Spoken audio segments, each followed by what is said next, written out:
It's a hard act to follow 2021. It often seemed like all four horses of the apocalypse were charging down the road at full gallop. The question is, will 2022 be just as tumultuous? One of the wisest men in the world of journalism is Joe Lauria, editor-in-chief of Consortium News. Maybe he can help us answer that question. Happy New Year to you, Joe. You've got a head start down under. How is 2022 looking so far? Like 2021, but it could be even worse, yes.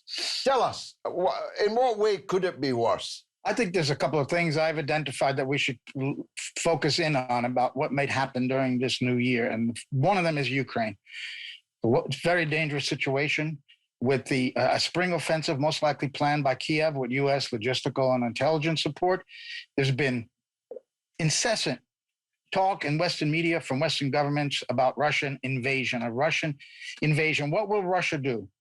I think that Russia, of course, is being portrayed as the aggressor wrongly and falsely and duping a lot of Western audience. We heard in 2014, after the U.S. instigated this crisis by backing a coup that overthrew a democratically elected president, corrupt though he may have been, that they invaded then. Russia supposedly invaded in 2014. So are they going to re-invade the country? And when did they withdraw, by the way, if they invaded? What Russia's done, of course, has supported with logistics, with volunteers, with equipment, the Donbass. But they have, important to note, not accepted Donbass's desire to join Russia as Crimea did. So I think we have to, for a Western audience, it's important to try to, let's put this in perspective. Suppose this was happening in Canada. Suppose Russia backed a coup in Ottawa, and then there were breakaway provinces there. And of course, the U.S. may rush troops to their border, especially if Russia wanted to put offensive missiles in Canada targeting the United States. This is happening over there at the doorstep of Russia, which Brzezinski, the late American National Security Advisor of Jimmy Carter, said was sort of the doorstep towards controlling Eurasia. It's a very vital place for the United States, but it's so far from the shores of the United States. And what's worrying in particular is that Joe Biden is the president, because if there was one issue that a lot of progressives were worried about when Biden was running, is how he would deal with Ukraine. He was put in charge as the viceroy of Barack Obama after the coup. Victoria Nuland, in the infamous leaked conversation with the American ambassador then in Kiev, said that Joe Biden would be put in charge of this. So he had deep involvement there. We know, as he basically ran the country right after the coup, he got his son a job, or his son got a job mysteriously on a board there. Burisma Energy, John Kerry's friends of his relatives got a job on that board. Monsanto got contracts. An American became overnight a Ukrainian citizen to become finance minister. The country is being run by the United States, and this offensive is not going to happen without U.S. backing. Well, how will Russia respond? I think they will probably have to do what they have done so far, which is to continuously support them without actually intervening in a big way, because that could set off, as anybody knows, a horrendous conflict and danger to the world if the U.S. and Russia should show off there. So it's an extremely dangerous position. Russia's put forward serious proposals for a treaty with the United States that would say no more NATO expansion towards Russia's borders. It would be a legally guaranteed no-strike system. There would be no offensive weapons placed anywhere near Russia's borders. There could be no NATO exercises near Russian borders. NATO ships would have to stay away from Russia. Military talks between the two countries, and no intermediate range nukes in Europe. And also, all countries should repatriate their nuclear weapons back to their own countries. But Biden is a hardliner on Ukraine. It's extremely dangerous. I don't see that treaty coming about. I do see an offensive, and we're going to have to watch very carefully to see how Russia responds. As you describe it, it's obvious if the Russians or the Chinese were in Canada or Mexico and there were breakaways and so on and offensive weapons. But we don't need to look in that crystal ball. We can read the book of what happened in the Cuban Missile Crisis in 1961, when precisely that happened. A hostile government in Cuba, hostile because of U.S. hostility towards it, did cite nuclear weapons, offensive weapons on its territory. And the world almost went to nuclear war.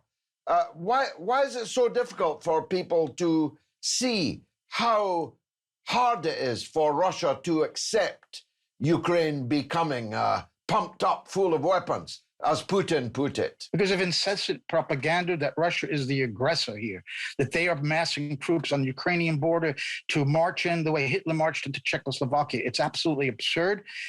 There's an inability of the chattering classes, of course, the intelligence agency giving more or less the narrative. It's impossible for Americans and Westerners to understand the position from Russia's side, to put themselves in Russia's shoes, that this is right on their border, that offensive nuclear weapons put there, that Ukraine becoming part of NATO is absolutely unacceptable to Russia. And I think until that will never happen. But there will be a standoff, and Cuba is a good example, because what happened? How did it get diffused? The U.S. agreed to withdraw its weapons, its missiles from Turkey that were targeting the Soviet Union, and then the missiles in Cuba were removed by Russia. So this is what basically the Russians are proposing in this treaty right now to the United States today, to repatriate weapons, to not put new weapons targeting each other, and this is the only way out of this thing. And it's going to get right to the last minute, this thing. And I think the world will be really on edge come this spring on this issue. Now, the next thing on your list must be the case of Julian Assange, because you've obviously covered it from the very start and very extensively. So what do you envision the development of Assange in 2022? I think the key question to look at in the year coming up is whether he survives, physically, literally survives Belmarsh prison. As we know now, he had a mini stroke or some type of neurological disorder on the very day of the hearing of the U.S. appeal at the end of October. Assange's health is deteriorating. He's most likely not going to get bail. They're going to keep him in there. Assange is too big to free.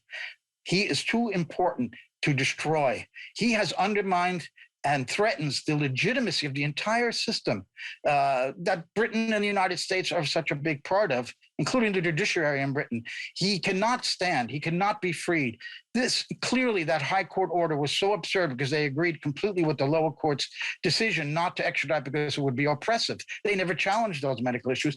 The high court never even challenged that the U.S. prisons were hellholes. What they did was accept this assurance, some flimsy promises that the U.S. would treat Assange well once he gets to the U.S. They clutched at a straw, and they will do anything necessary to have him extradited. So I do believe this UK Supreme Court will accept Assange's application for appeal, and that is because they have to make the appearance of going through all the motions, of giving him due diligence, so that criticism can't come about. It's, I think, highly unlikely the UK Supreme Court would side with Assange, because that would mean they would have to challenge and question American assurances. And here is an old boy Anglo-Saxon network between the rulers of the US and Britain coming together and saying, let's just say that we won't treat him badly, and that then we'll get him. And that's what happened here. Well, speaking of the Anglo-Saxon boys club, you're sitting in a part of it, an ante-room of it anyway. Elections coming up in Australia and in Brazil and in France. You expecting any big shifts in electoral outcomes? Well, the virus might be the issue that derails Scott Morrison, the current right-wing Liberal Party prime minister, because he's been pro-business all the way, and lockdowns and any kind of health measures. And the virus, the Omicron virus, of course, is in Australia too, and that could derail him. Generally, though, when we got to that submarine deal, if you recall earlier in 2021, even Anthony Albanese, the Labour Party leader, the opposition leader, supported that deal, which was part of that Anglo-Saxon old network, because it really screwed France. It was not a Western kind of thing, but a really Anglo-Saxon powers clinging to power as they see the rise of China, as they see a more secure Russia standing up for itself, as opposed to the Yeltsin days. The Anglo-Saxon powers trying to recreate the ideas of when they were ruling the world. First Britain, of course, and then when the U.S. took over the empire after the Suez Crisis.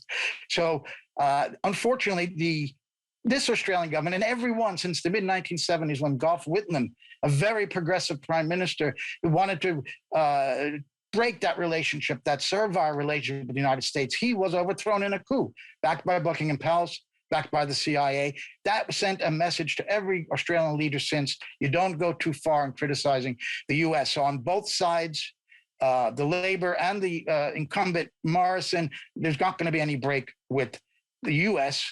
in that subservient position that Australia is in. And unfortunately, I think a lot of the population who don't know any better, again, from the media here, will support that. So the virus is the thing that could derail. The way he handled the virus could derail Morrison. Big shifts in Latin America.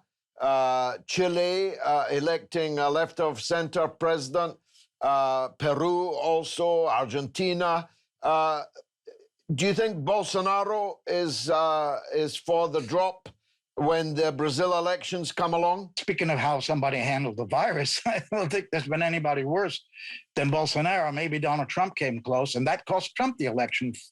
Most likely, that was one of the main factors, if not the main factor.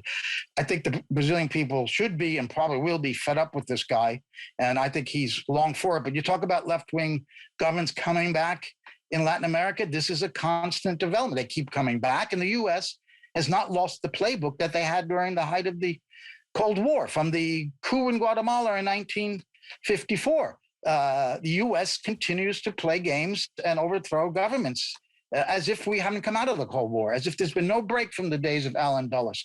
We saw it in Honduras. We saw attempts in Nicaragua and in Venezuela. So this is what the game that's going to be played. The people of that region want left-leaning governments. They want those countries to be independent of the U.S., but that's the backyard, of course, of the United States. They feel they have a right from the Monroe Doctrine that is their sphere. Europe stays out, belongs to us. Nothing has changed on that scale. If not, it's as bad or worse. And in Cuba too, there's they would love to overthrow the government there as well. So they can't keep their fingers out of that. But well, Bolsonaro, sounds, I think, Joe, as you said, that the new year is going to be much like the old year. I hope you manage to see it through in any case, and we can all reassemble next year at the same time. Joe Lauria, thank you so much for joining us. Thank you, George. Good to be here.